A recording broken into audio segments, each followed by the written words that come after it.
Sudan एक ऐसा इस्लामी मुल्क जहां पर मुसलमानों पर बेहद जुल्म किया जा रहा है, उनको बेरहमी से कत्ल किया जा रहा है, हत्ता कि माँ और बच्चों को एक साथ पेड़ पर लटका दिया जा रहा है और बाजार खून से भर गए हैं। ये कहानी है उस जुल्म की जो वहां पर हर दिन हर घंटे चुपचाप हो रहा है, और जुल्म करने वाला कोई यहूदी नहीं है, कोई हिंदू नहीं है, बल्कि वो भी मुसलमान है। तो हम आज ये समझने की कोशिश करेंगे कि ये कौन कर रहा है और क्यों कर रहा है। अस्सलाम वालेकुम, मैं हूँ आपका दोस्त शाहिद और आप देख रहे हैं लाइट ऑफ इस्लाम।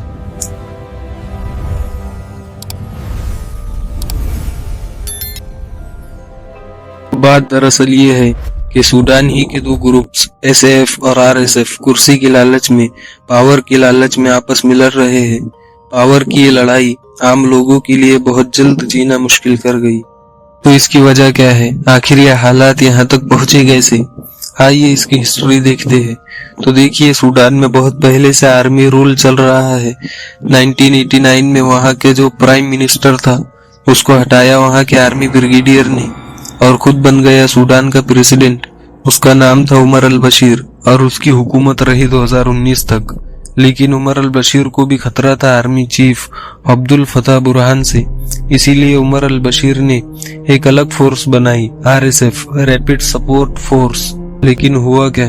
आरएसएफ और आर्मी चीफ अब्दुल फतह बुरहान ने मिलकर उमर अल बशीर को 2019 में हटा दिया और अब हुकूमत आई अब्दुल फतह बुरहान की। अब अब्दुल फतह बुरहान ने आरएसएफ की चीफ दगालू से कहा कि आप अपनी फौज को डिसॉल्व कर दो, यानी आपकी फौज अब फौज नहीं रहेगी, वो आर्मी के अंडर आ जाएगी।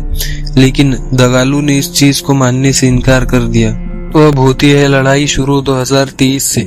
जो आरएसएफ का चीफ है मोहम्मद हमदान दगालू, वो कहता है कि मैं देहाती लोगों को रिप्रेजेंट करता हूँ, और आप देख सकते हैं वो एक अलग एरिया से आता है। और जो अब्दुल फतह बुरहान है वो एलिट्स में से है। तो ऐसा समझ लीजिए कि एक का ये क्लेम है कि मैं गरीबों को, देहाती को रिप्रेजेंट करता हूँ, जबकि दूसरा हुकूमत में है। और इस तरह खाना जंगी है जिसमें हजारों लोग मारे जा चुके हैं और 12 मिलियन से ज्यादा लोग बेघर हो चुके हैं। और एक बात जो आपको हैरान कर देगी कि आरएसएफ को फंड करता है यूएई, क्योंकि सूडान में सोना है और वो सूडान को हथियार देते हैं और आरएसएफ उनको सोना देती है। तो इसी वजह से यूएई इस वॉर को फंड कर रहा है, इसमें हजारों लाखों मुसलमान मर रहे हैं। तो अगर यूएई के वो हथियार मासूम मुसलमानों को मारने के लिए इस्तेमाल हो रहे हैं तो वो भी इस गुनाह में शरीक है। बड़ी अफसोस की बात है, हमारे प्यारे नबी ने तो अपने आखिरी खुतबे में फरमाया था, ऐ लोगों, किसी को तंग मत करो और ना ही किसी का नुकसान करो ताकि तुम भी महफूज रहो।